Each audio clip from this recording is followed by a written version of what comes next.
what I'm talking about is enhancing participation and optimizing the screening experience for people with an intellectual disability. So what I thought I'd do is just sort of orientate us all to where things are at with cervical cancer in the world, because we've actually made enormous strides with cervical cancer, because we can actually eliminate it. It's amazing. We've actually got the tools and the technology to eliminate a cancer as a public health problem, and that's both in Australia but also globally, including in low-income countries, our neighbouring countries in the Pacific. And this is the World Health Organization. They announced just a couple of years ago now that we've got an elimination strategy, and that's through being able to vaccinate particularly young girls. Here, obviously, we vaccinate boys as well. We've got our screening programs, and then we've also got treatment for pre-cancers as well. And so we're going to be able to reach this target of less than 4 cases per 100,000 women in a year. It's absolutely extraordinary. But the thing that we all need to remember is that cervical cancer really is a disease of inequity.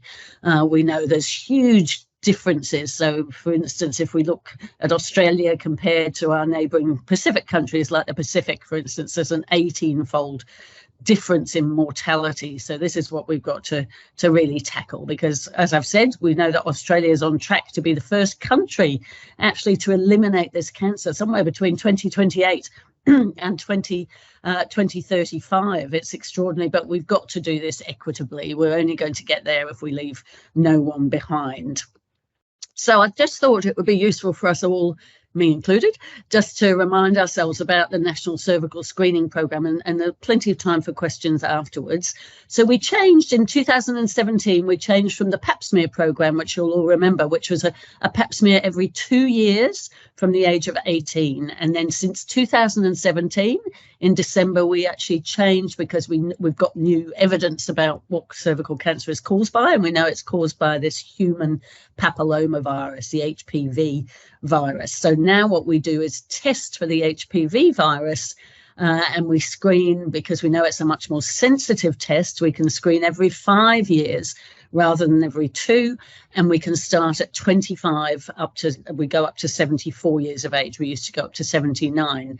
And the reason we can start at 25 is we know that this HPV virus is very common, but for most, and common amongst young people. But we know that in most cases it clears itself. So it's safe to wait till 25 and every 5 years. Now, the other extraordinary thing that has happened just on July the 1st of this year, you may have heard of it or not, is that now we used to do all our screening with a clinician, a nurse or a doctor taking that sample with that speculum. And we know that that could be a bit of a barrier to some people, and just have, we'll think about it in terms of people with intellectual disability or disability more generally.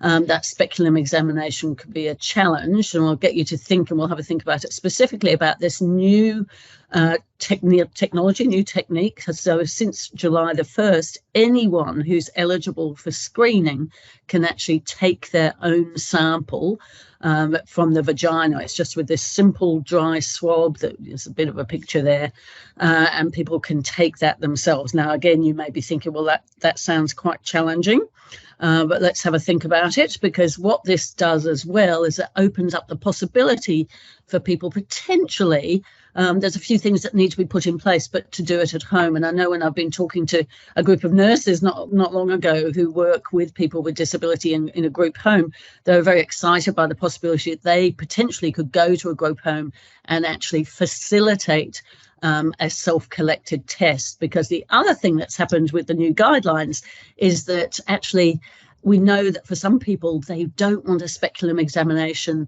but they do want a self-collection, but they can't take it themselves. There may be a variety of reasons. I saw a patient who had schizophrenia and a movement disorder, another patient with obesity where they just couldn't take the self-collection themselves, but I'm able to take it. So a clinician can actually take that vaginal swab without using a speculum, and it's often the speculum that's the challenge, and that can happen at home. So there's lots of possibilities for bringing people into the screening program program who perhaps before it was just, too much, a step too far. And that includes people who've experienced sexual assault, for instance, for whom a speculum examination would be very traumatizing.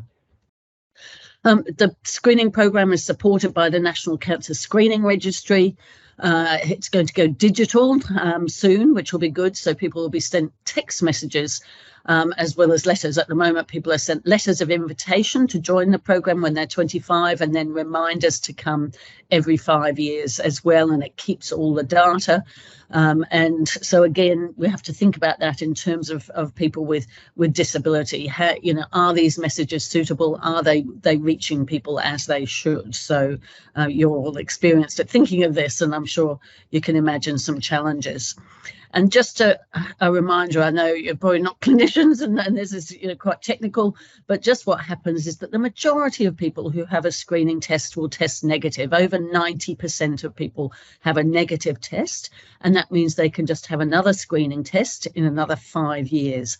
But if someone's positive for what we call an oncogenic, or one of the cancer-causing HPVs, then in fact there's two different types. There's either what we call the higher risk type. They're the ones that are more likely to go on to develop cancer, and that's a 16 and 18. And if someone has one of those tests, then we send them off for a next test, which is called a colposcopy by a gynecologist, where they have a close look at the cervix and sometimes take a biopsy as well. And again, we have to think about these pathways. We can provide very sensitive, trauma-informed care, but we need to make sure that whoever else we need to refer to, that they're also going to provide that same sensitive care. There's another group as well who have a HPV test which is intermediate. It's in between. It can also cause cancer, but it's less likely to. What we do with this group is to follow up this group more closely, so people would come back and have another test in another year. So again, we have to think about this in terms of people with disability. And just to ground us all, I mean, this is your expertise, as in terms of upholding the rights of people with disability and ensuring no one's left behind. We're in Australia, we're signatories to the Convention on the Rights of Persons with Disabilities, and we're all aware that people with disability have the right to the enjoyment of the highest attainable standard of health without discrimination and respect for their inherent dignity and autonomy, including freedom to make their own choices, and that includes around these health choices as well. Now, just in terms of the overall population, you may be surprised. I don't know, people sometimes think, the screening rates would be higher. This is everyone in the population. The overall population screening rate, 62%. It's increased recently, but we really need to get it up to that 70% or higher. But the other key bit of information is almost 3/4 of those diagnosed with invasive cancer. There's around about 200 or so cases every year of people dying, 200 to 300 actually, people dying of this cancer, which is entirely preventable. These are mainly people who are under or never screened. And what do we know about people with disability? Not as much as we should, I have to say. So we don't routinely collect this data when we do screening, but we have now got good data linkage programs. There's a new system, it's called MADIP, which is going to help us be able to work out who's screened and who's not screened and what opportunities are we missing. But what we do know from some surveys, they're quite old, so around about 2010 was the last survey of people with intellectual disability. The screening rates were very low, around about 10%. So that's much lower than the average, as you can see, and we'll have a look at what those barriers are. So we know that people are under and never screened. So what are some of the barriers? Now, I previously was a medical director of family planning for many, many years in New South Wales. This is from one of the programs, the Just Checking program. Good visuals, co-designed. This is Betty's stories, and it's looking at screening just for breast and bowel screening as well. And what we already know about some of the barriers, we need to know more, is that we know that there's fear and stigma and embarrassment on the part of the person with the disability. But we know there's also social and cultural and economic, physical barriers. I'm sure you're all very familiar, as well as sensory. It can be a frightening experience for someone in thinking about, a speculum examination, for instance, psychological barriers. And we know, as you would well know, that there are high rates of violence, and in particular sexual violence and sexual assault, which can create real barriers to cervical screening. low awareness and misinformation and misassumptions by healthcare providers. It's a very challenging thing. We know this has come out in the Disability Royal Commission, of course, that often healthcare providers are ill-equipped. They lack confidence, and it's not that they lack the desire to do the best thing by their patients, but they just haven't got those skills. But there's also misinformation by caregivers and family, and this is around, you know, misinformation that people with disability are not sexually active, they don't need screening, and you know, misapprehension or misinformation that screening just won't be tolerated, often not asking people themselves, and that screening is just a very low priority. The GP may have many other things to think about, or families might have other things that they think are more prioritised, and this gets deprioritised, and we need to think about this. These two people, they're wonderful. They're Taryn and Tamsin. They're from the Family Planning New South Wales Just Checking video. It's a video, again, supporting screening. In fact, I think it's Tamsin. I can't remember now. I think it's Tamsin who says they talk about the human papillomavirus and actually talk about the human Pavlova virus, which is my favourite thing, actually. They're really lovely videos. So there's other barriers. There's also lack of access to comprehensive sexuality education. I mean, we know it can be patchy at best for anyone, but we know that it's, again, very deprioritised or just not accessible at all for people with intellectual disability, again, around those misapprehensions around sexuality. Lack of information and resources and easy read information. In fact, I was interested because I was talking to, pointing the person on our research study with a lived experience of intellectual disability to the easy read information on the National Screening Programme, the Department of Health website. And I have to say her conclusion was that it wasn't very easy read, even though it was directed at this group. So more improvements to be done. I've talked already about the health providers, lack of training, lack of knowledge, and I'd also say lack of confidence, lack of skills.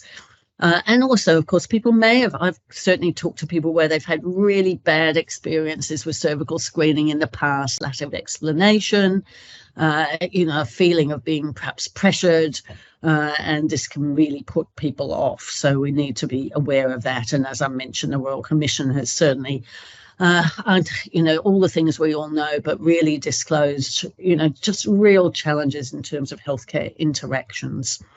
And just a reminder that in 2022, this is the data lags behind, it was estimated, and in fact, the reality will be something like this, that around 942 new diagnoses, this is overall in the population, by the way, and 222 deaths from cervical cancer. And these are 222 deaths too many. It's terrible. And I did speak to someone where they talked about one of a person with intellectual disability, a woman who had died last year. She'd had symptoms for a long time, for a variety of reasons. You know, she hadn't had that cervical screening or investigations done. It was a very sad story.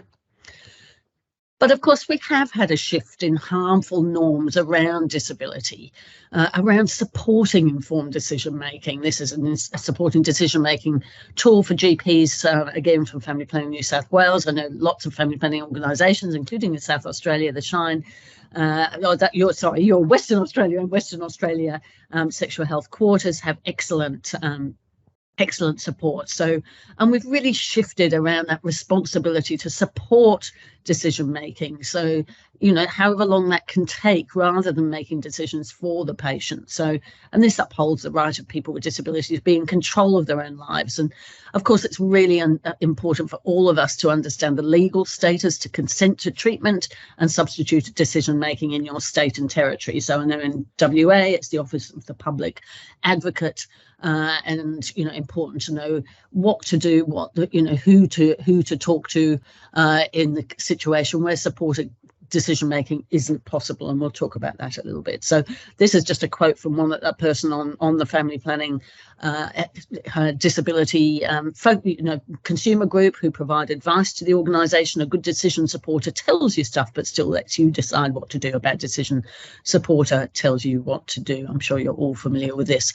I was delighted to find out about this national roadmap. I'm sure you're very all embedded with it, for improving the health of people with intellectual disability. It's a 10-year roadmap roadmap, and started last year. And in fact, with our research, we're very much in touch with the Department of Health. We've got people on our advisory committee because our work is aligning with this roadmap about people with intellectual disability, really, supporting their health literacy, supporting their participation, including in national screening programs, as well as healthcare more broadly.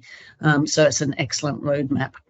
So what is current clinical best practice? We're going to be finding out about more things as well with our research, which I'll tell you about. But basically, it's about ascertaining specific needs and supports. This is not a group where there's uniform approaches. We need to really understand people's specific needs. We need to use that trauma-informed care approach. What does that mean? It means focusing on people's strengths, not deficits, promoting safety, promoting trust, rebuilding control, and promoting connectivity as well, and having that belief in recovery. It's all about empowerment, of course. So having that trauma-informed approach, and of course we may need to provide longer and multiple appointments, addressing questions directly to the patient, not just to carers, of course, and obviously carers can play an important role, but we need to make sure that we are addressing the patient and using plain language and correct body terms. And we need to include the carers and support workers, of course, but if the patient agrees, so very important. And we need to always ask to see the patient alone for part of the consult if this is possible. And a big thing to all doctors and nurses and carers is, of course, is not rushing. Again, what is current clinical best practice? So asking, this is Taryn and Tamsin, about how they're feeling and about any particular anxieties that they have in relation to me performing a cervical screening test, and asking permission to ask sensitive questions. I need to ask questions about sexual activity, for instance, and breaking language into small parts and checking in on understanding all things that, you're experts in more than me, and finding out what is already known. Again, not making assumptions about what's known and what's not known. And supporting that health literacy with models and demonstrations to improve that capacity for informed decision making, and delaying a decision if needed. So, again, it may, I don't need to do things today. It may take another appointment before someone feels comfortable. And the other key thing when it comes to cervical screening, so as I mentioned before, it may be that, someone needs to go for or come back again for another appointment. I might do a self-collected or support self-collection, but then if someone's got a positive test, they need to come back for a speculum examination. I may need to refer them for a colposcopy, and I need to set the groundwork, ring the consultant so they know what's going on with the patient. So I thought I'd just, just an example of Betty, who's 46 and lives in a group home, and she attends with a carer for her women's health check. And she's got, diabetes and controlled hypertension. She's been using Depo-Provera, as many people have, for a long time to manage her periods. So important always to ensure that we're checking in about what people need now. She only had her only pap test was 12 years ago. She had a bad experience. And in fact, the carer's sort of talking for Betty rather than Betty talking for herself. So I would ask, Betty, is it okay if I see you on your own for a bit? And which she's very happy with, and need to ask you some questions about your sexual health. Is that okay? And I do find out that Betty does have a history of sexual assault. She's not recently sexually active. But, she needs a cervical screening test. It's really important. She's given easy read information and resources on cervical screening to take home. And, her carer can support her with that. And she comes a week later with a support worker, and she says she wants to know more about having a cervical screening test. And the GP explains that the choice of either having a clinician or a self-collected cervical screening test, we use easy read resources and lots of demonstrations, and the pros and cons of each of these approaches, and what would happen if the test was negative, or if there was a higher risk or an in-between risk. Now, there is a chance with self-collection that we're bringing people into the program who haven't been screened or have put it off for many years, like Betty, and so the risk actually is slightly higher than someone who's coming regularly for screening of having a positive test. So it's important to be aware of that. And Betty does make an informed decision herself to have a self-collected CST, and she'd like assistance with collecting that sample, which we can provide. And it comes back as this in-between result, not 16, 18. If with a self-collection, I mean, it's a bit technical, but she does need to come back to actually have a speculum examination, because I now need to work out what her risk is by collecting a sample to look at the cells. But she feels very happy and supported to have this. And in fact, that test, the next test, does come back with a high grade change. So that means that she does need a referral to a specialist for a special test called a colposcopy. And again, I need to explain that very carefully to her.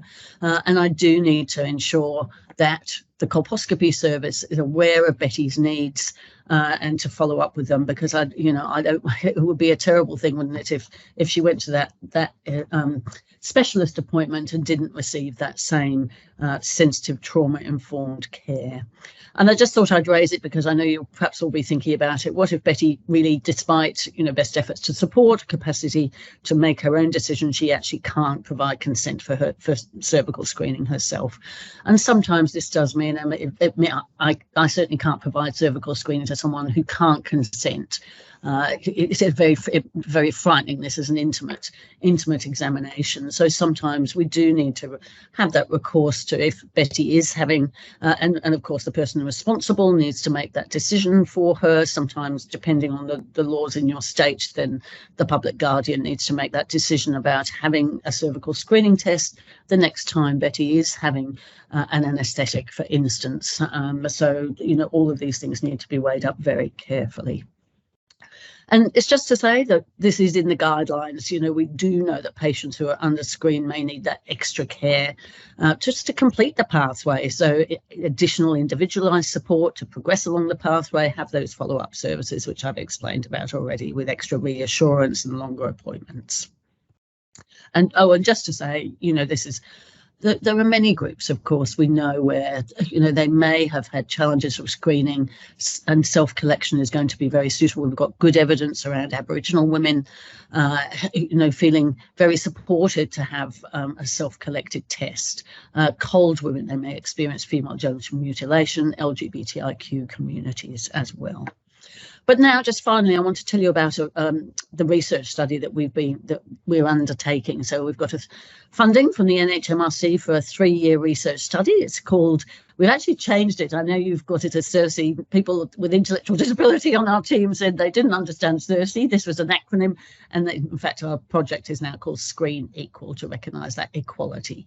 And it's about it's called Increasing Cervical Screening Participation for People with Intellectual Disability. And it's a multifaceted intervention to improve access and uptake to screening. And what we're going to be doing is updating and evaluating co-designed and co-produced suite of resources to support informed decision making and increase participation in screening. We're using a disability inclusive framework. In the middle here, I'll introduce you to the other researchers.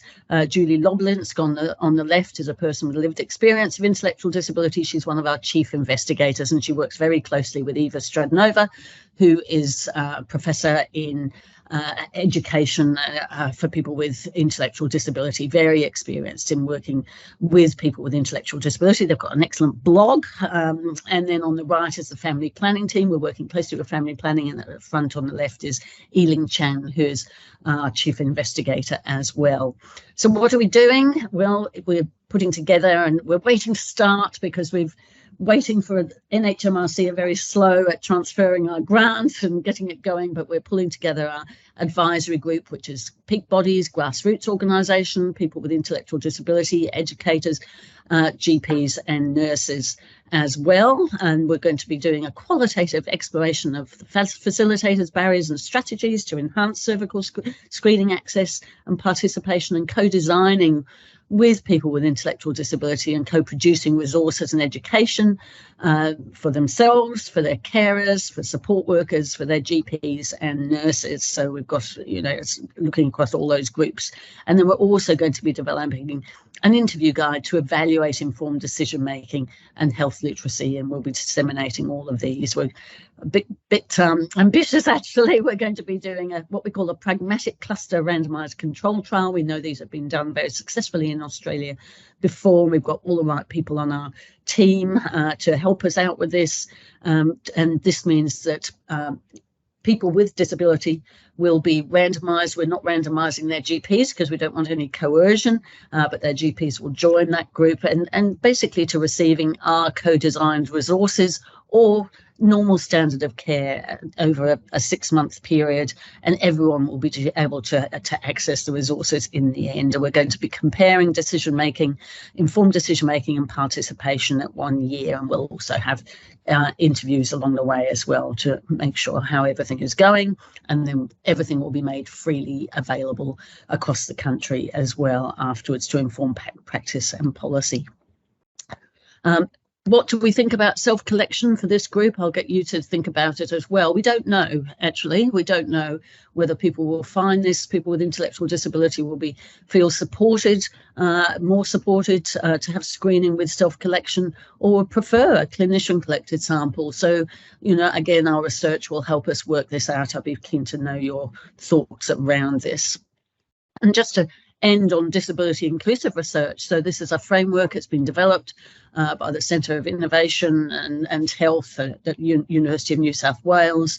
And inclusive research is when people with disability are part of the research team. They look at issues. This is written from people's perspective that are important to us and use our life experience. And working on research helps us build skills and to speak up. Everyone in the team helps make decisions, is listened to and respected.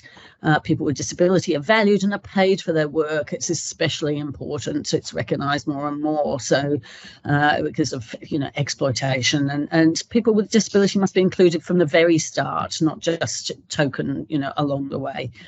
And so everything, all our minutes, all our meetings, everything is in easy English. All our researchers have undertaken easy English training. And we know that, people may need extra time and support and, support staff to accompany them who also need payment and access and travel needs and just basically information that they, that works for people. The meetings must include everyone, not be too long, have breaks, time to get to know people. I think everyone actually thinks that should be the case for all meetings, I have to say. And just to thank everyone who's involved in our team. We've got some marvellous researchers. Jane Usher from University of Western Sydney, you may have heard of her. Julie and Eva I've talked about. We've got a statistician, Elin, who's in action there. She's our health promotion head at family planning in disability. Ali Carter very much works around equity, and Sally Sweeney is the marvellous GP who's on our meeting.